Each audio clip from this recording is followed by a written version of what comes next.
l'axe judéo-chrétien, dont parlent certains dans les médias, dont Michel Onfray. Michel Onfray, on en parlera dans une autre vidéo, Inch'Allah. Les gens comme Michel Onfray sont quand même un minimum cultivés. Michel Onfray est normand. Il a grandi, je pense, dans une famille catholique. Lui-même a étudié le sujet pendant très longtemps. Ça lui arrive encore de fréquenter des abbayes, de ce que j'ai pu comprendre. Enfin bref. Donc, on n'a pas affaire à des amateurs. On a affaire à des menteurs. C'est pas la même chose. L'axe judéo-chrétien n'existe pas, n'a jamais existé et n'existera jamais.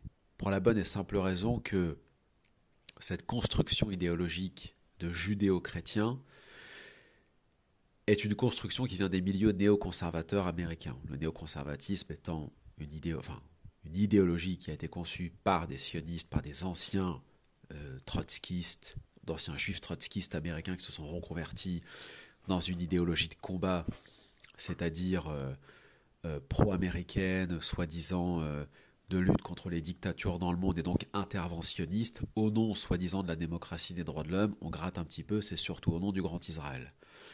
Cet axe judéo-chrétien, pourquoi c'est une arnaque et pourquoi c'est une antithèse quand on dit judéo-chrétien? N'importe quelle personne, n'importe quel théologien, un minimum sincère, sait que judéo ne valide pas chrétien et que chrétien ne valide sûrement pas judéo. Pour une raison très simple. Judéo rejette Jésus et considère à partir de ces textes, notamment la Mishnah, la loi orale, le Talmud, le Shulchan Aruch, etc., que Jésus est un bâtard, comme ils disent. Astaghfirullah, je suis obligé de le citer. Je ne vais pas citer ce qu'il dit sur sa mère, mais au bas mot, ils disent que c'est une prostituée qui aura enfanté Jésus avec un Romain. C'est ce que dit le Talmud.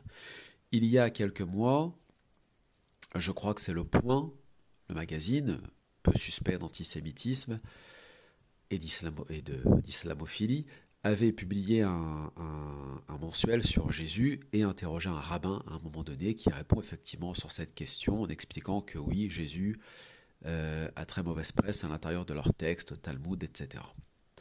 Donc, Jésus qui est vu comme un faux prophète, un magicien, un bâtard, un enfant de la fornication, etc., ne peut être validé par judéo de ce point de vue-là, et chrétien ne peut pas accepter de telles insultes.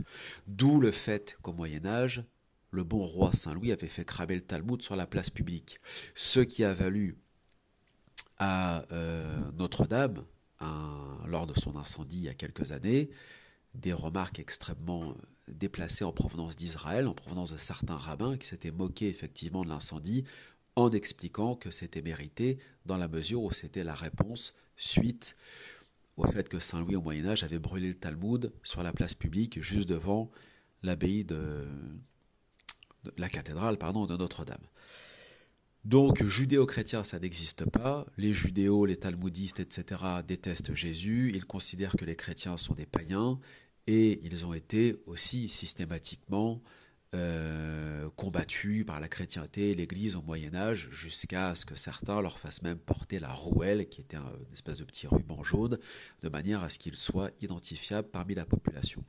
Ce sont bien évidemment des pratiques extrêmement qui relèvent de la ségrégation, de la haine, etc. Bon, donc voilà, donc il n'y a pas d'axe judéo-chrétien, puisque les deux communautés, si on peut user de ce terme, se détestent profondément depuis toujours. Judéo-chrétien, quand on voit ces bombardements et ces destructions d'églises au Liban depuis quelques mois, mais quelques années surtout, puisqu'il faut remonter au début du conflit dans la région et de la colonisation. Les églises à Gaza, comme le Saint-Sépulcre, bombardées, il y a eu des morts côté chrétien, bref. Où sont les soi-disant défenseurs identitaires d'extrême droite islamophobes des chrétiens d'Orient avec leurs petits nouns sur Twitter et ailleurs? On ne les voit plus, ceux-là, ces petits malins, depuis que le 7 octobre a démarré, alors que les chrétiens eux-mêmes sont frappés au Liban, à Gaza, etc. Alors certains vont nous dire, c'est la faute du Hamas et ainsi de suite. Non, c'est Israël qui bombarde et qui sait très bien ce qu'il fait dans la mesure où ce sont des églises et des chrétiens qui sont bombardés et qui sont tués. Bon. Mais même avant, de toute façon, le 7 octobre, régulièrement les communautés chrétiennes orthodoxes, melkites, nestoriennes, jacobites, maronites, etc., au Liban, à Gaza et ainsi de suite, étaient ciblées. ciblé. Il y a plein de vidéos sur Internet où on voit des talmudistes, des colons, des ultra-orthodoxes et des moins orthodoxes qui crachent sur des bonnes sœurs, sur des chrétiens, y compris même sur ces idiots utiles de chrétiens évangélistes américains qui pensent convertir les juifs pour les amener à Jésus, à Rabbi Jésus, comme ils le pensent dans leur imaginaire, hein, Rabbi Jésus, n'importe quoi. Eux-mêmes se font désormais cracher dessus et vont bientôt se faire interdire d'entrer, si j'ai bien compris, en Israël. Il y a un décret, je crois, qui est passé, enfin ça va pas tarder, ex-Smotrich et ainsi de suite. Donc il n'y a pas de judéo-chrétien, puisque les deux communautés se rejettent et se détestent. Les uns reconnaissent Jésus comme Père, Fils et Saint-Esprit, les autres considèrent que c'est comment dirais-je, un trithéisme, donc un polythéisme, et que Jésus est ce que nous avons dit au début. D'un autre côté, les chrétiens considèrent, surtout les catholiques, que la synagogue incarne la synagogue de Satan. C'est-à-dire qu'elle est responsable, selon eux, hein, selon leurs autorités. Alors avec Vatican II, tout ça a été mis de côté, mais bon, ça a été mis sous le tapis. Questionner des évêques ou des ecclésiastiques catholiques et même protestants aux États-Unis, ils vous diront que Jésus a été rejeté par le grand Sanhédrin. Le grand Sanhédrin incarne la synagogue, pardon, et donc ces gens-là ne peuvent être des alliés ou des amis du Christ, de ses apôtres et de son Église. Donc il n'y a pas de judéo-chrétien. Ça n'existe pas. Et quand Michel Onfray dit Israël incarne, disons, le point central ou le sommet, on va dire, de la lutte de cet axe judéo-chrétien, soit il est fou, soit il est bourré en fait, parce qu'il raconte n'importe quoi, il est complètement fou. Il est complètement fou, ou complètement sous.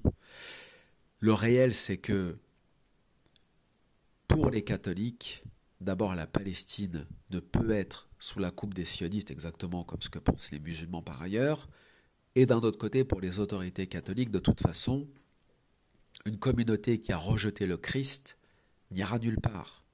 Reprenez les conciles à travers les siècles, questionnez les religieux catholiques en France qui sont honnêtes, ils vous le diront. Et à la limite, rapprochez-vous de Véronique Lévy, qui est juive, qui est d'origine israélite et qui est devenue catholique, elle vous répondra sur ce sujet. Il n'y a pas d'axe judéo-chrétien. C'est strictement impossible. Reprendre un ouvrage très intéressant qui est sorti il y a quelques années d'un universitaire hébraïsant qui s'appelle Schaffner, qui est d'origine allemande, je crois, qui a écrit un ouvrage qui s'appelle Jesus in the Talmud. Jésus dans le Talmud, pour mieux comprendre sa place. Donc selon les textes que Schaffner cite, et il n'est pas le seul, beaucoup d'autres ont écrit sur le sujet, à la différence près, c'est que Schaffner est un universitaire, c'est pas un antisémite ou un complotiste ou je ne sais quoi. Schaffner reprend des passages vraiment authentiques qu'on trouve notamment dans le Talmud et ainsi de suite, ou dans même, je crois, le livre du Zohar, dans la Kabbalah, où Jésus, il est expliqué, il est exprimé que Jésus bout dans des excréments en enfer pour l'éternité. Voilà. Voilà la place de chrétien pour judéo.